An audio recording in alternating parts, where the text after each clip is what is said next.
Solid ng rejection ni RHG sa Taiwanese not in my house mga idol. Nakipag-trash talkan pa sa head coach ng kalaban. Maagang na-hype naman ang Meralco import na si Ismael Romero takeover mga idol. Lakas nung pumalit na import kay Justin Brownlee.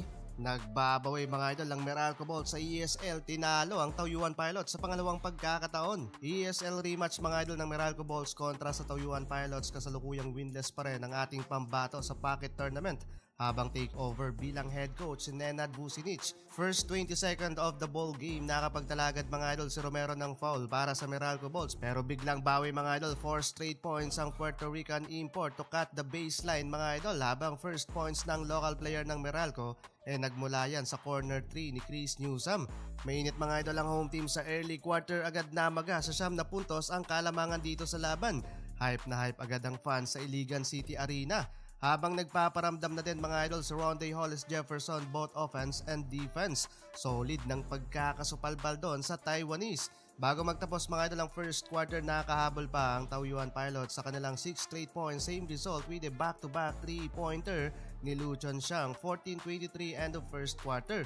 Leading scorer si Ismael Romero na may 12 points and 4 boards. Second quarter, palitan agad mga idol ng field goal ang dalawang kupunan. Eto, Ronde Hollis Jefferson, gandang fadeaway signature move ang ginawa doon ng TNT import. Bawi naman ng Taoyuan sa painted area, mismatch mga idol si Cliff Hodge sa 6'11" big man na si William Artino. Pinagpag ang depensa habang mainit pa rin mga idol ang Taiwanese guard, hitting his third 3-pointer of the game to cut the lead down by 5 points. Pero eto, rare answer ng big man sa run ng kalaban from open 3. Pasok mga idol lang tira ni Ange Kwame.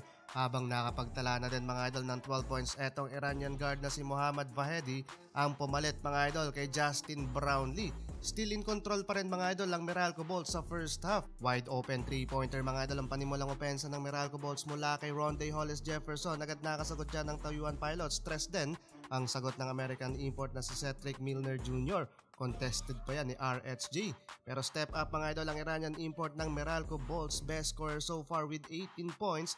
Laki ng impact mga idol sa offensive play ng Bolts. Habang umuulan ng tres sa laban, biglang taas ng kumpiyansa ng home team. Kanya-kanyang bato ng bola beyond the arc, no JB, no problem mga idol. Naghahabol na ang Taoyuan Pilot, 5-0 run mga idol ang ginawa nila sa opening ng last quarter. Pero biglang na-hype ang crowd sa arena. Newsom connection to Romero, hard cut and one-handed dunk. Hindi lang yan, another take off mga idol by Ismael Romero, wide open one-handed dunk na naman mga idol. Grabe pinagbubutas ang basket ng kalaban, yun nga lang napa-take over at biglang init mga idol. Etong si Milner drilling 18 points so far from 21 points lead, baba na sa 9 points ang kalamangan ng Meralco Bolts. Pero naselyohan pa rin ng home team ang panalo. Unang panalo mga idol ng Meralco Bolts sa East Asia Super League.